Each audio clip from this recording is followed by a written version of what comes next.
AP రాజధానిగా అమరావతిని చట్టబద్ధం చేస్తూ పార్లమెంటులో బిల్లు ప్రవేశపెట్టారు.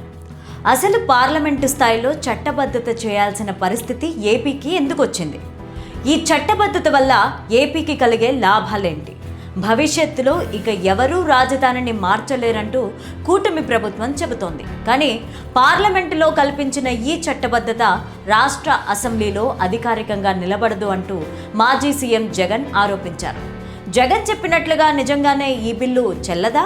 మరి గత 12 ఏళ్లుగా ఏపీకి రాజధాని లేకుండా చేసిన పాపం ఎవరిది? రాజధాని విషయంలో చంద్రబాబు, జగన్ ఈ ఇద్దరిలో ఎవరు ఎక్కువగా న్యాయం చేశారు? ఇప్పుడు చూద్దాం.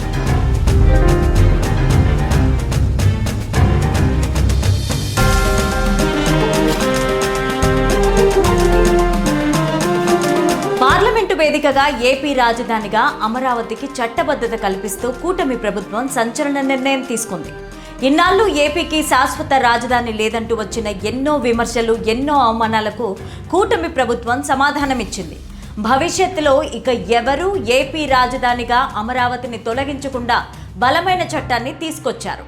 ఉమ్మడి ఆంధ్రప్రదేశ్ నుంచి 2 రాష్ట్రాలుగా విడిపోయాక ఏపీకి ప్రత్యేక రాజధాని లేక అభివృద్ధి ఆగిపోయిందని ఇన్నాళ్ళు ఏపీ ప్రజలు ఆవేదనకు గురయ్యారు.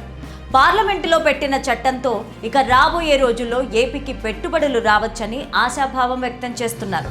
అయితే రాజధాని అంశం రాష్ట్రానికి సంబంధించింది. పార్లమెంటు స్థాయిలో కూటమి ప్రభుత్వం అమరావతికి చట్టబద్ధత కల్పించడం పైన పలు సందేహాలు కలుగుతున్నాయి. పునర్వ్యవస్థీకరణ చట్టం 2014 ప్రకారం విభజన తర్వాత 10 ఏళ్ల పాటు హైదరాబాద్ ఉమ్మడి రాజధానిగా ఉంది.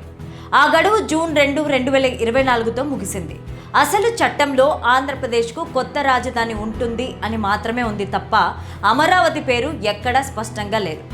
రాజధాని విషయంలో ఇక ఆలస్యం చేయొద్దనే ఆలోచనతో కూటమి ప్రభుత్వం ఈ సంచలన నిర్ణయం తీసుకుంది.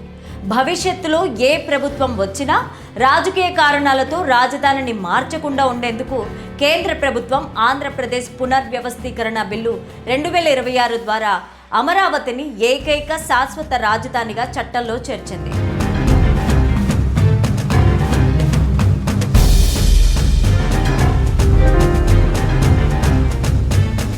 మరోవైపు మాజీ సీఎం జగన్ ఈ బిల్లు రాష్ట్ర అసెంబ్లీ అధికారులను హరిస్తుందని, ఇది అధికారికంగా నిలబడదని ఆరోపించారు.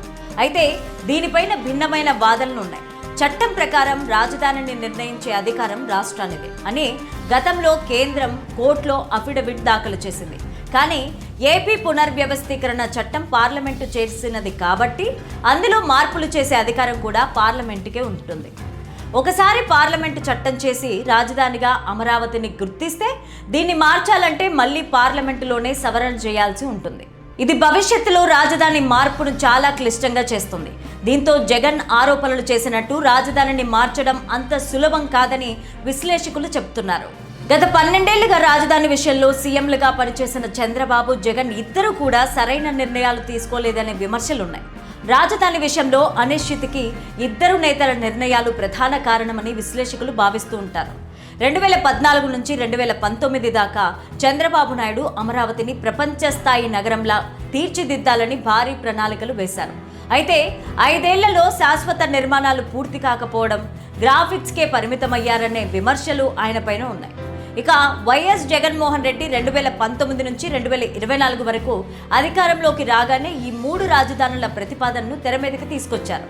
దీనివల్ల అమరావతి పనులు ఆగిపోయి 5 ఏళ్ల పాటు పరిపాలనాపరమైన గందరగోళం నెలకొనింది. చివరికి హైకోర్టు తీర్పుతో ఆ బిల్లును ఉపసంహరించుకోవాల్సి వచ్చింది.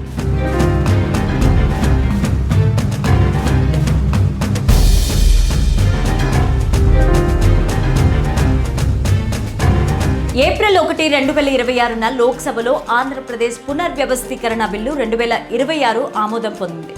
ఈ బిల్లులో జూన్ 2, 2024 నుంచి అమరావతి ఏపీకి ఏకైక రాజధాని, శాశ్వత రాజధానిగా అధికారిక ముద్ర పడింది. దీనివల్ల దాదాపు 56,000 కోట్ల పెట్టుబడులు, అభివృద్ధి పనులకు మార్గం ఈజీ అవుతుందని కూటమి ప్రభుత్వం భావిస్తోంది. అమరావతి కేంద్రంగా అసెంబ్లీ, హైకోర్టు లాంటి శాశ్వత భవనాలు నిర్మించాలని ఇప్పటికే కూటమి ప్రభుత్వం ప్రణాళికలు వేస్తోంది. అమరావతిని శాశ్వత రాజధానిగా చట్టబద్ధత కల్పిస్తూ కూటమి ప్రభుత్వం తీసుకున్న నిర్ణయం పైన అందరూ హర్షిస్తున్నారు. రాజధాని పనులను వేగంగా పూర్తి చేసి ఏపీకి న్యాయం చేయాలని అందరూ కోరుకుంటున్నారు.